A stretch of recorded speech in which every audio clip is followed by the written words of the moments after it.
예, 선거가 이제 5일 앞으로 다가왔습니다. 더불어민주당 문재인 후보는 안정적인 1위 자리를 지키면서 지금 대세론에 다시 불을 지피고 있습니다만 홍준표 후보의 상승세가 가파르죠. 어제는 우리가 자유한국당 인터뷰를 했었는데 골든크로스를 자신한다 이 얘기 여러분 확인을 하셨습니다. 자, 그렇다면 더불어민주당 측의 판세 분석도 확인해보죠. 더불어민주당 우상호 원내대표 겸 공동선대위원장 연결이 돼 있습니다. 우상호 원내대표님 안녕하세요. 네네, 안녕하세요. 오늘 주제는 아닙니다만 잠깐 이거부터 좀 확인하고 갈게요. 네. 청취자 40대 아빠님도 궁금하다고 문자를 주셨는데 그 5월 2일 그러니까 그제 SBS의 세월호 인양과 관련된 보도가 있었습니다. 요지는 뭐였냐면 해수부가 문재인 후보와 인양 시점, 그러니까 세월호 인양 시점을 두고 모종의 거래를 했다. 그래서 세월호의 인양이 지연됐을 수 있다. 이런 요지의 보도였습니다.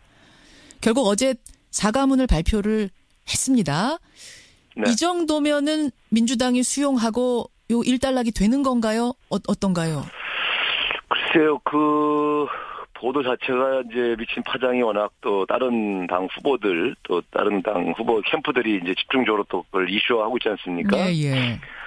근데 잘 아시지만 그 정확한 그 여러 가지 객관적인 여러 물증이나 여러 가지 증거 없이 이렇게 언론사가 이상한 보도를 하고 그 보도 내용이 대선이라고 하는 큰 선거의 주요 쟁점이 된 그런 사례가 거의 없습니다. 어허.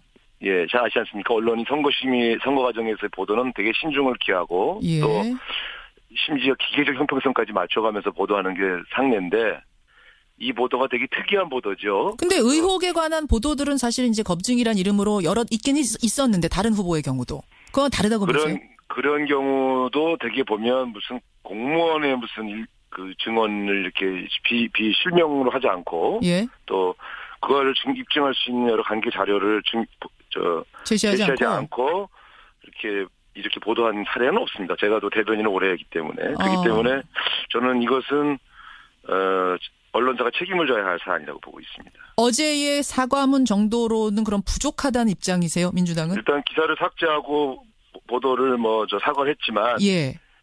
그걸로 이 쟁점이 좀 사라지고 있지 않지 않습니까? 어허. 오히려 언론 탄압 이슈로 넘어가고 있잖아요. 지금 딴 후보들은. 그러니까 민주당에서 왜 언론 통합 기사 삭제하라 말아라 이런 걸 요구하느냐라는 게 이제 다른 당 저희는 논평입니다. 요구한 적이 없습니다. 그래요? 네. 그런 것들을 이렇게 왜곡하시면 안 되죠. 그러니까 예. 이 기사가 사실이 아니라는 사실을 분명히 항변하고 강하게 어필한 적은 있어도 기사를 붙이자고 기사를 붙이자 어찌 하라든가 기사를 쓴 기자를 어떻게 하라든가 이런 식의 요구를 한 적이 없습니다. 그렇기 때문에 불필요한 논쟁으로 옮겨가는 것은 바람직하지 않다고 보지만 예. 적어도 선거 시기에 이런 형태의 보도에 대해서는 분명히 저는 이 선거 후에라도 예. 분명히 저는 문제를 지적할 필요가 있다고 보고 있습니다. 선거 후에라도 이 부분은 반드시 문제 지적하고 바로잡고 가겠다라는 게 네, 우상호 원내대표의 입장. 네. 알겠습니다.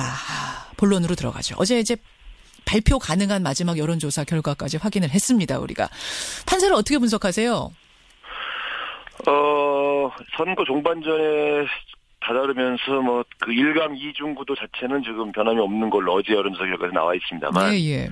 종반전에 이제 어떤 변화가 올지는 사실 예측하기가 좀 어렵습니다. 그래서 만약에 보수가 좀 결집하게 되면 이게 이제 낙관할 수 없다. 이런 것이 지금 상당히 저희 캠프에 긴장된 분위기입니다. 보수가 결집하면 낙관할 수 없다. 사실 지금은 이제 더블 스코어 정도 나잖아요. 대체적으로. 한 14%에서 15% 차이기 때문에. 예.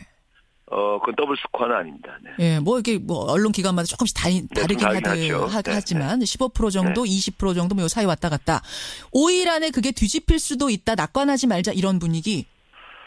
잘 아시겠습니다만은 과거의 여론조사 결과라는 것이 지방선거 때도 보면 10% 15% 벌어졌다고 해서 방심한 쪽이 진 경우가 굉장히 많이 있어요. 그러니까 가령 그 당시 안희정 지사나 송영길 지사나 시장이나 이광재 지사 같은 경우도 되게 15% 진다 이렇게 여론조사 결과가들이 발표된 적이 있었습니다. 근데 막상 뚜껑을 까보면 당시에 8% 진다고 했던 송영길 시장이 이기고 한 8% 이런 적들이 있어서 지금 여론조사 결과를 수치적으로 믿는 것은 조금 위험하다고 보고 있습니다. 다만 추세로 보면 1강 2중 구도는 아직까지 맞는데 종반전에 이게 변화될 가능성이 있냐 없냐 여기에 이제 촉각을 곤두세우고 있다는 말씀이죠. 그러면 어제 자유한국당 얘기하고 이게 일맥상통하는 게 있네요. 어제 자유한국당의 이철우 사무총장이 뭐라 그러셨냐면 네.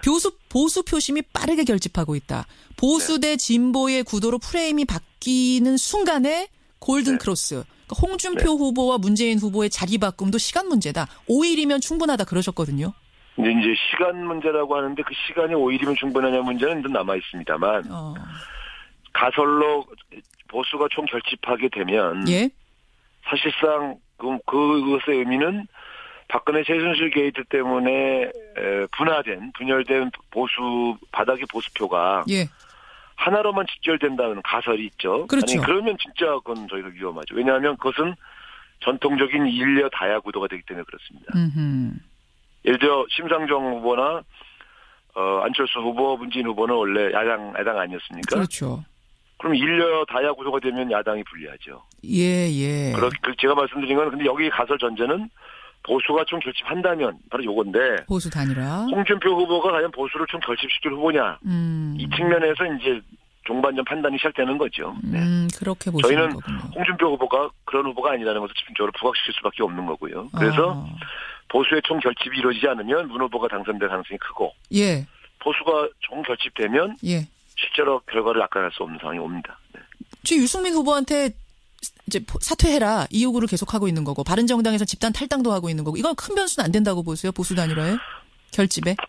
제가 볼 때는 그게 가장 막판 종반전에 보수 총결집의 계기가 된다면 그것이 굉장히 위험해서 긴장했던 건데 일시적으로는 지금 역풍이 좀 불고 있지 않습니까? 유승민 후보 동정 여론도 높고. 그렇군요.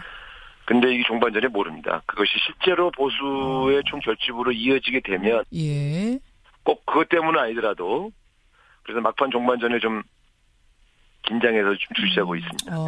저는 그래도 이 정도면은 뭐 낙관적입니다라는 말씀을 조금 하실 줄 알았는데 전혀 안 하시네요. 이거 낙관할 상황 아니다라는 게 저도 선거 초반에 15% 지고 시작한 적이 많습니다. 그런데 이긴 적도 있거든요. 알겠습니다. 경험을 바탕으로. 안철수 후보 측 주장도 그래요. 뭐냐면 샤이 안철수 표가 한 15% 있다. 지금 계속 15 얘기를 하게 되는데 샤이 안철수 15%. 이분들의 특징은 끝까지 여론조사에 안 잡힌다. 그분들이 마지막에 15% 던져줄 거다. 어떻게 생각하세요? 그 대표적인 뻥 정치라고 생각합니다. 그거는. 왜 그건 또 뻥이라고 생각하세요? 왜? 샤이층이 15%씩 있다는 말은 그건 거짓말이죠. 예를 들어, 과거에 그 샤이 야당층이 대체적인 퍼센테이지는 7%에 5%였고요. 예. 또 지금 제가 봐더라도 샤이 보수층이라는 것이 소위 그 홍준표를 지지한다고 말하기가 쑥스러워서 말하지 않고 트럼프 현상처럼 말이죠. 그런 층을 저는 대체로 한 4, 5% 정도로 봅니다. 많아야. 예.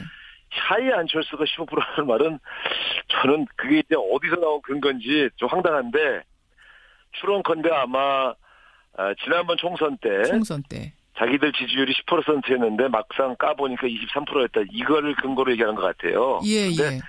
총선 때의 정당 지지율과 지금의 후보 지지율을 비교해서 얘기하는 건 너무 억측이고 과장이 된 겁니다. 그래서 좀 남들이 들을 때 좀 그렇듯하게 얘기해야 조금 넘어가지. 그 샤이 안철수층이 15% 있다. 말하자면 자신들이 받고 현재 지지율 받고 있는 18%에서 7%보다 육박하는 샤이층이 있다. 이거는 저는 좀 그런 국민이 따로 있다는 건 이해할 수가 없습니다. 제가 볼 때 어디 뭐 외국에 살고 계시면 몰라도. 그렇게까지? 알겠어요. 그러니까 아까 전에 15% 정도가 뭐 위험합니다라고 말씀했던 건 그건 샤이에 숨어 있는 얘기가 아니라 다른 데 있다가 옮기는 15를 얘기하시는 거지 끝까지 숨어 있는 사람이 15씩이나 있진 않다. 지금 그 말씀이세요. 정리하자면. 딴 데 있다 오는 게 어떻게 샤이예요. 그것은 이제 우리가 어느 쪽에 있는 층을 데려오겠다. 문재인 후보 지지와 예를 들어 홍준표 후보 지지층을 15% 데려올 수 있다. 이렇게 얘기하면 제가 그건 알겠습니다. 주장 믿지는 않지만 제가 뭐라고 안 하겠죠. 네. 민주당의 우상호 원내대표 만나고 있습니다. 근데 최근에 그런 말씀하셨어요.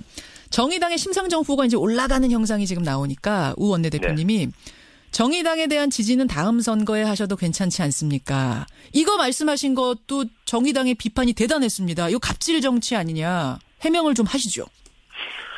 글쎄 제가 심상정 후보의 가치나 또 그동안 우리 당과의 연대에서 많이 희생되었던 정의당에 대해서 폄하하거나 이런 의도는 아니었고요. 이번 대선의 최대의 정권, 시대 정신은 정권 교체다.